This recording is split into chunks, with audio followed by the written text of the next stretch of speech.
Kita sekarang membahas tentang nikel di Sulawesi. Kita awali dengan pertanyaan sederhana. Berapa harga nikel di pasaran internasional dalam bentuk ore atau masih mentahan? Lalu kita tanya kembali, berapa harga nikel yang dibeli oleh smelter di Sulawesi tadi dari petambang di Indonesia? Oke, jangan dijawab dulu ya, sabar ya pertanyaan tersebut. Kita lanjutkan dulu. Kita semua mengetahui bahwa bahan baku diolah jadi bahan setengah jadi lebih untung karena naiknya lebih dari 100%. Apalagi bahannya jadi bahan jadi. Untungnya bisa 500% dibanding jualan bahan baku. Sumber daya alam Indonesia kalau hanya dijual tanah air seperti tercatat dalam Omnibus Law yang tercatat lebih dari 250 kata yang menyatakan tanah dan air, keuntungannya kecil kalau menjual hanya mentahan. Maka kalau itu tambang mineral, untuk mendapatkan nilai lebih, membangun smelter akan membuat produk setengah jadi atau bahan jadi dari mineral nikel tersebut, dan ini lebih menguntungkan secara ekonomi. Untuk itu kita ingatkan masyarakat agar lebih paham dunia penambangan dan dunia smelting proses dari mineral mentah menjadi bahan setengah jadi. Kita ambil contoh tidak nikel dulu ya, sabar ya, tapi sebuah perusahaan yang dikatakan smelter dalam tanda petik di Gresik yang memproses 1 juta metrik ton per tahun koper konsentrat dari Freeport. Kita juga harus ingatkan satu lagi, Freeport itu tambang tembaga, copper mining. Yang bilang Freeport itu tambang emas iku sopo? Mana emasnya? Lah yang diekspor koper konsentrat kok, yang dihasilkan koper tembaga. Jadi Freeport tambang tembaga karena hasil yang didapat dari pajak negara saat ini adalah mengekspor tembaga. Wes, ra usah kakean takon ya. Wes, kita lanjut. Sekali lagi, Freeport adalah tambang tembaga. Tambang ya bukan manufaktur, bukan pabrik, bukan smelter. Pabrik, smelter bukan ranah penambangan atau pertambangan, tapi ranah industri. Jadi smelter itu adalah industri. Smelter adalah pemrosesan mineral mentah menjadi bahan jadi atau bahan setengah jadi. Kembali ke benda yang dikatakan pabrik di Gresik yang katanya smelter untuk koper konsentratnya Freeport. Diproseslah koper tadi jadi anoda slime dan ini diekspor ke Jepang. Oke, sebentar ya, biar paham lebih detail lagi. Anoda slime tadi apa sih? Kok nggak diteruskan prosesnya? Kok nggak di refining? Maka jawaban saya sebagai orang yang baru 20 tahun main di dunia smelter dan pertambangan adalah ya memang bukan smelter itu pabrik, hanya blister doang, misain impurities atau mineral yang tak berguna menjadi bentuk anoda slime. Yang mana ketika dikirim ke pabrik di Jepang, anoda slime tadi diurai sampai proses refining atau pemurnian, barulah dimanufaktur di Jepang tadi. Keluarlah produk akhir yaitu emas, platinum, bahkan ada uranium. Yang mana ketika dikirim ke pabrik Jepang, anoda slime tadi diurai dari 1 juta ton terdapatlah 20-40 ton per tahun emas. Platinum antara 10-15 ton per tahunnya. Indonesia nggak dapat benefit dari gold tadi. Piye jawab bejal pertanyaan ini. Loh, Indonesia selama ini hanya dapat pajak dari tambang Freeport berupa koper konsentrat yang tidak seberapa nilainya, lalu dicuci lagi di Gresik sebagian, cuman bayar pajak barang setengah jadi, lalu anoda slime tadi diekspor, yang mana setelah di refine baru dapat mineral murni PGM atau precious group metal. Paham ya? Yes, dan jadi perusahaan-perusahaan tersebut selama ini menikmati ketidakfahaman pejabat sampai beberapa presiden mereka itu menikmati. Enak ya, sampai sekarang enak banget jadi mereka. Oke, silahkan dilanjut menikmati semua kelemahan ini, karena kalau nanti sahabat muda dapat mandat di tahun 2024 pasti di stop semua kenikmatan korporasi dan pejabat atau mantan pejabat pengejar rente yang dapatkan benefit kelewat banyak kemarin, karena pejabat nanti gak ada pemburu rente seperti pejabat sebelumnya. Kita kembali ke nikel sekarang. Keluarlah peraturan tidak boleh ekspor biji atau mentahan nikel. Mulia ya peraturan tersebut. Pembela tanah air sekali ya peraturan tersebut. Oh ya, mulia, cinta tanah air, iyalah. Dan yang bilang iya atau yang manut pasti nggak ngerti ngelola negara plus nggak ngerti ngelola nikel. Tujuan tidak boleh ekspor karena bahan mentah tadi harus naik nilainya menjadi bahan setengah jadi atau bahan jadi. Karena itu smelter Tiongkok hadir untuk nilai tambah tadi. Mulia sekali kan cita-cita itu semua. Oke, kita kembali ke pertanyaan awal. Harga ekspor atau harga pasaran hard commodity nikel berapa di pasaran internasional saat ini? Dan tolong bandingkan dengan harga beli perusahaan smelter Tiongkok itu dari para penambang. Lah, kok lebih murah harga beli smelter Tiongkok tadi dibandingkan harga internasional? Kalau gitu kita ekspor saja. Oh, tidak boleh. Sudah dikunci dengan aturan undang-undang yang disahkan DPR, wakil rakyat loh yang mengesahkan atas usulan pemerintah. Sekali lagi, wakil rakyat yang mulia dan pejabat yang mulia yang mengatakan untuk rakyat memutuskan ini tidak boleh ekspor mentah nikel. Walaupun harga internasional lebih mahal, harus dibeli perusahaan lokal Indonesia, tapi pemiliknya si Tiongkok. Jadi inilah yang terjadi saat ini di dunia penambangan nikel. Semoga saya salah lagi di dalam menganalisa, karena bener deh, jangan sampai ada yang komentar sebegitu bodohnya pejabat negara dan wakil rakyat atau pura-pura bodoh. Toh rakyat tidak paham. Ada apa di tahun 2024? Kita nggak perlu selebgram yang terkenal, yang mahal, atau selebriti yang mahal. Tenaga surya itu 1 mega 1 hektar. Tapi kita tuh elektrifikasi baru 1000 kilowatt hour per orang. Tahun 2024 itu yang saya sebut digital political. Digital political berarti ya gue itu. Dan akan ini terus berdatangan ya. Energi tenaga nuklir tanpa radiasi. Jutaan UKM mulai dilirik dunia dengan digitalisasi.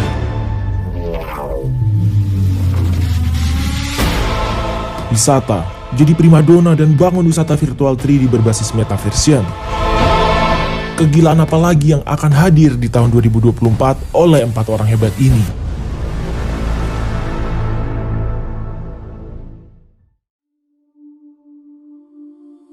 Ketika investor smelter diberi insentif super royal, misalnya berupa pembebasan pajak atau tax holiday selama 12 tahun. Meskipun insentif tersebut hanya bisa dinikmati oleh investor dengan modal di atas 25 triliun, namun bukan karena kita anti tax holiday, tapi pengawasan pemerintah terhadap kebijakan itu tidak akan ketat. Jadi membuat investor Tiongkok tadi pasti mengakali negara Indonesia. Kita urai satu persatu. Mengapa tidak ketat? Backup penguasanya terlalu kuat. Sejauh ini terdapat informasi PPh Badan tidak bayar, nol besar. Ini membuktikan tidak ada yang mengawasi sesudah diberi tax holiday tersebut. Selama ini dinikmati oleh para invader sumber daya alam tersebut. Karena nikmat sekali fasilitas yang pemerintah berikan, rasanya feeling saya ya, 3 tahun setelah beroperasi investor Tiongkok di Indonesia, mereka sudah break even point, balik modal, dan keuntungannya setelah itu puluhan triliun. Logika perhitungannya. Dan ini pendapat pribadi ya, mesin-mesin dan investasi itu di markup agar nilainya lebih dari 25 triliun sehingga dapat tax holiday. Aslinya walau alam. Kalau saya sebagai investornya, karena saya mirip dengan mereka, paling top 10 triliun modalnya. Kalau saya dikasih kesempatan di negara lain yang kasih tax holiday, Vietnam gitu misalnya kasih saya akan bangun pabrik nilainya 25 triliun. Ambil sumber daya alam Vietnam dalam 5 tahun habis sampai nol kalau perlu. Dan sudah balik modal dalam 5 tahun. Mau ganti pemimpin nantinya, mau kebijakan nantinya diubah oleh penguasa baru, kita udah tiong-tiong dapat cuan. Paling top nilai asli investasi kembali lagi 10 triliun. Apakah pengusaha Tiongkok nggak seperti itu? Jujur, tindakan penguasa Tiongkok di Indonesia itu tindakan nasionalisme bagi bangsanya dan negaranya. Namun bagi orang seperti saya, melihat perilaku pejabat dan penguasa Tiongkok itu sebagai invader sumber daya alam Indonesia. Ini pendapat saya, logika saya yang goblok. Anda sahabat jangan ikut-ikutan saya. Anda harus punya analisa sendiri. Logika lain lagi, kalau kita pengusaha Tiongkok dengan aturan yang tidak boleh ekspor ore mentah nikel, maka kita jadi raja pengendali harga nikel. Itulah mengapa smelter gede-gedean dibangun di Indonesia. Karena harga biji nikel yang jauh lebih murah, mereka mendekatkan pabriknya, dalam istilahnya membuat pabrik adalah mine mouth, di mulut tambang, agar tidak ada biaya angkut atas barang yang tidak dipakai atau impurities. Lalu fakta lapangan lain lagi adalah pekerja yang didatangkan dari luar negeri tersebut tidaklah menggunakan visa pekerja, melainkan berstatus turis. Wes stop lah pokoknya. Hal ini kembali menggerus penerimaan negara. Harusnya kan ada pajak pendapatan negara dari pekerja internasional tadi yang kita dapati. Tapi ya sudahlah. Dalam urusan tenaga kerja ini diklaim oleh pejabat pelindung bisnis Tiongkok tersebut, dikatakan mengapa 90% pegawainya diimpor langsung dari Tiongkok karena tenaga kerja Indonesia tidak mampu. Wih, kok pejabat menghina dan merendahkan bangsa sendiri, tidak dihujat atau tidak dicopot ya jabatannya? Apa karena sponsor buzzer dia itu ya? Atau karena dia serba bisa? Dia bisa merangkap-rangkap banyak pekerjaan pekerjaan dan banyak jabatan. Super canggih dia. Bahkan jabatan menteri mah kecil buat dia. Gubernur, bupati, wali kota, panglima, pangdam, danrem, pemadam kebakaran, Baywatch, penjaga pantai. Kalau dicopot dia bisa gantikan. Hebat lah orang ini. Lalu ada hal yang saya pribadi masih kepikiran. Asli kepikiran kalau saya mengandaikan saya adalah pengusaha Tiongkok. Saya pasti hanya akan buat smelter pembuang impurities. Saya tidak akan buat pabrik refining atau pemurnian nikel. Nggak akan. Smelter itu difokuskan hanya ambil bahan baku alam yang paling top, nikelnya 2%, di mana kebanyakan 1,6%. Lalu mereka akan bakar dalam tanda petik agar membuang bahan-bahan yang tidak diperlukan. Jadi dalam 1 ton output produk, bukan 1 ton nikel, tapi 1 ton tersebut nikelnya hanya 25% kandungannya. Sehingga masih belum dikategorikan nikel agar pajaknya bukan pajak nikel. Apa kayak dikasih nama nikel oxide, nikel ore, karena 75%-nya bukan nikel. Karena mereka butuh yang 75% ini. Ada feronya, ada litiumnya, ada banyak deh. Sama seperti dalam video sebelum ini. Pabrik smelter koper di Gresik tidak akan keluarkan koper murni 99,9%. Juga goldnya 99,9%. Karena berakibat keluar juga goldnya, platinumnya, tembaganya. Nggak bakal. Jadi apa yang mereka lakukan? Mereka hanya buat anoda slime saja. Jadi dibayar pajaknya bukan finish product. Jadi kalau kita nih pengusaha Tiongkok yang nasionalis, maka ngapain kita buat refining di Indonesia? Keluar nikel 95%. Ngapain keluar litium? Ngapain keluar feronya? Pabriknya juga harus ada abadi di Indonesia. Nggak bakalan, karena stok kita kan mau dikeduk abis-abisan dalam 10 tahun ke depan. Ngapain pabriknya abadi? Yaitu pabrik refining. Pastinya ini cuman buat keduk sumber daya alam Indonesia. Ini pasti yang tidak diperdulikan oleh banyak rakyat karena sudah ditutupi buzzer dan ditutupi media mainstream bahwa nggak apa-apa SDA dikeruk sampai habis dalam 5 tahun ke depan, dan